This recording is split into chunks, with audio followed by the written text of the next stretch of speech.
A few important things to note before we begin. Not all of the printers that use the item are listed on the box. If you're unsure whether you've ordered the right item, let us know. We're happy to help.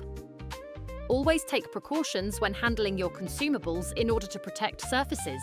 We'd recommend placing some newspaper down to prevent any damage. The appearance of the compatible products may vary. Your product may contain a small eraser. This can be used to clean the cartridge chip and remove any dust or debris.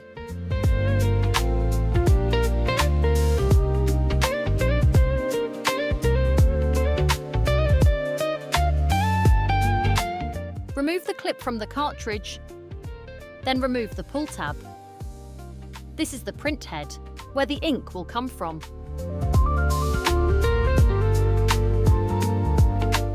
This is the cartridge chip.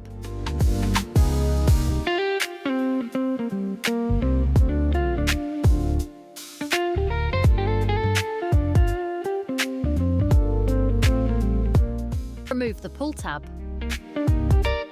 This is the print head, where the ink will come from.